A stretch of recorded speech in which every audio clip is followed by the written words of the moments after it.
Tak terukur kasih-Mu ya Tuhan dalam kehidupan kami. Kami bersyukur, kita patut bersyukur. Kasih Tuhan tanpa syarat, kasih Tuhan yang terbesar, yang melimpah dalam kehidupan kita. Saat ini kita datang untuk menyembah Tuhan, untuk mendengarkan suara Tuhan. Mari buka hati kita lebar-lebar untuk lawatan Tuhan.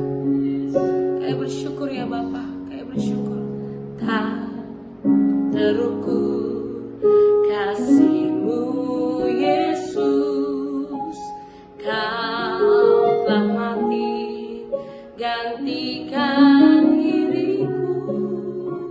Kau curahkan darah-Mu untuk tebus dosaku. Tak terukur kasih-Mu Yesus, Kau telah mati, Kau telah mati gantikan diriku. Amin. Kau curahkan darah-Mu untuk tebus dosaku. Layaklah, layaklah Kau Tuhan, dipuji dan disembah dengan segenap hatiku.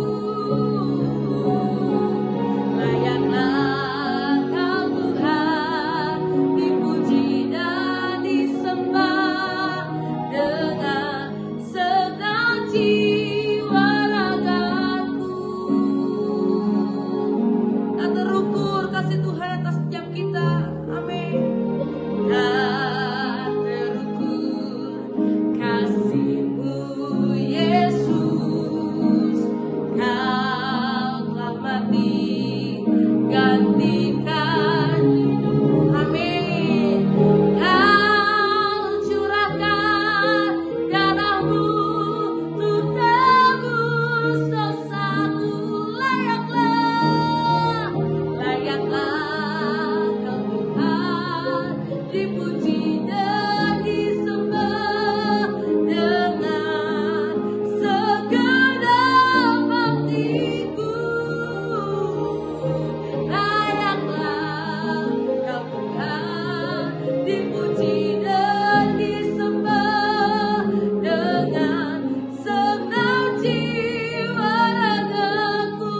Layaklah, layaklah Kau Tuhan, dipuji dan disembah dengan segenap hatiku. Layaklah Kau Tuhan, dipuji dan disembah dengan segenap jiwa ragaku.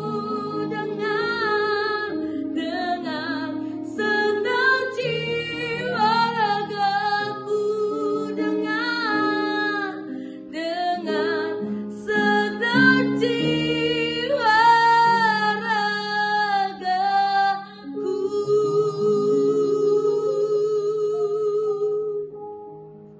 Benar ya Tuhan, hanya Engkau yang layak kami tinggikan, kami muliakan, kami agungkan, kami sembah. Tiada Allah lain seperti Engkau. Karena begitu besar kasih setia-Mu. Saat ini kami mendengarkan renungan, mendengarkan suara-Mu ya Tuhan, yang meneguhkan hati kami, yang mengajarkan kami, yang mengubahkan pola pikir kami serupa dengan Kristus. Terima kasih Tuhan Yesus, hanya dalam nama-Mu kami berdoa dan mengucap syukur. Haleluya. Amin. Shalom Bapak Ibu, Saudara yang dikasihi Tuhan.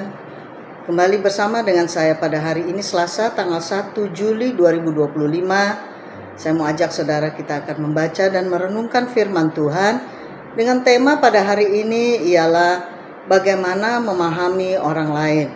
Saya berharap saudara membaca dalam kitab Wahyu 3 ayat 14-22 dan juga kitab Mazmur pasal 36 sampai dengan pasal yang ke-39.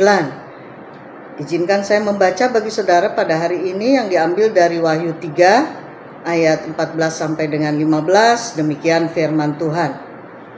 Dan tuliskanlah kepada malaikat jemaat di Laodikia, inilah firman dari Amin, saksi yang setia dan benar, permulaan dari ciptaan Allah. Aku tahu segala pekerjaanmu. Engkau tidak dingin dan tidak panas. Alangkah baiknya jika engkau dingin atau panas. Nah, perenungan kita pada hari ini, saudara, dalam kehidupan ini, kita sering bertemu dengan berbagai macam orang.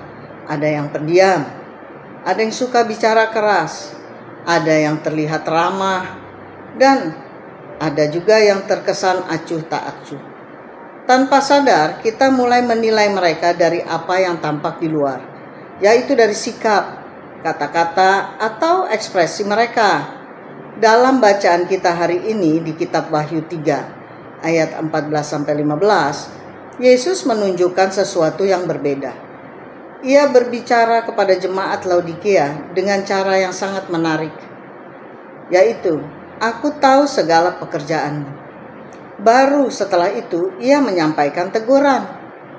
Yesus mengerti dulu sebelum menilai. Ia tahu kondisi mereka, bukan hanya perilaku mereka. Dan dari sini kita belajar satu hal penting, yaitu memahami orang lain adalah sikap Kristus yang harus kita teladani. Pelajaran apa yang dapat kita gali melalui kebenaran firman Tuhan tersebut di atas? Maka ada beberapa hal yang perlu kita lakukan, yaitu sebagai berikut. Yang pertama, mengerti sebelum menilai. Yesus tidak menegur jemaat di Laodikia secara sembarangan. Ia menyatakan terlebih dulu bahwa ia tahu apa yang mereka kerjakan.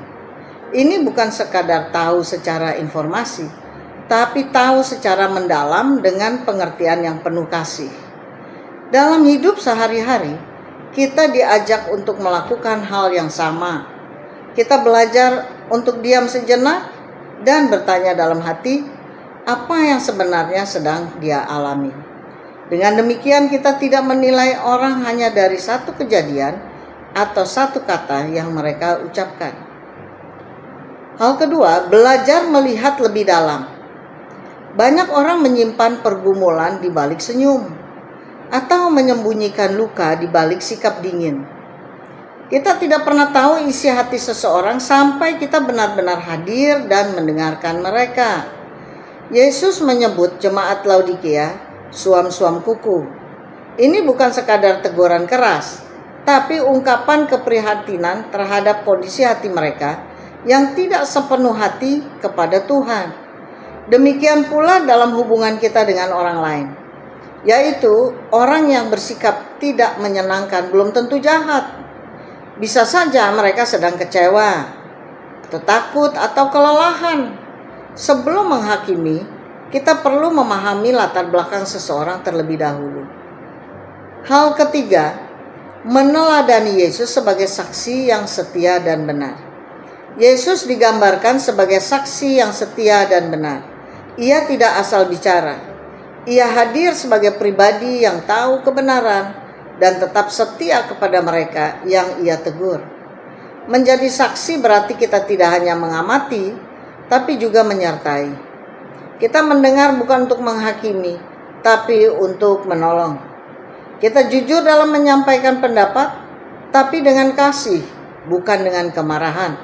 Kita harus menjadi seorang yang dapat dipercaya dalam mendengarkan dan memahami orang lain. Hal keempat, jangan suam-suam kuku dalam hubungan. Yesus tidak suka sikap yang setengah hati. Suam-suam kuku bukan hanya masalah iman, tapi juga sikap hidup. Banyak hubungan hancur bukan karena kebencian, tapi karena ketidakpedulian. Memahami orang lain membutuhkan kepedulian aktif. Kita tidak bisa bersikap acuh hanya menyapa saat butuh atau hanya hadir saat nyaman. Nah, refleksi kita pada hari ini, saudara, untuk bisa memahami orang lain, kita perlu mengenal mereka lebih dalam. Dalam pergaulan kita harus belajar untuk mengerti isi hati seseorang, sehingga kita tidak cepat menghakimi seseorang hanya dari tampilan luar. Setiap orang percaya harus meneladani Yesus yang sudah memberikan kita cara bagaimana mengenal seseorang. Demikian perenungan kita pada hari ini, saudara. Mari kita berdoa. Bapa, di dalam nama Tuhan Yesus Kristus, kami bersyukur buat firman-Mu dan terima kasih Tuhan untuk perenungan pada hari ini yang memberikan kami pemahaman bahwa kami harus menilai terlebih dahulu sikap atau keadaan seseorang sebelum kami menghakimi. Biarlah kami belajar lebih dalam lagi dan meneladani Engkau Tuhan Yesus, supaya apa yang menjadi hubungan satu dengan yang lain di antara sesama menjadi hubungan yang sesuai dengan kehendak-Mu. Terima kasih Bapa, di dalam nama Yesus Kristus kami sudah berdoa dan bersyukur kepadamu. Haleluya. Amin.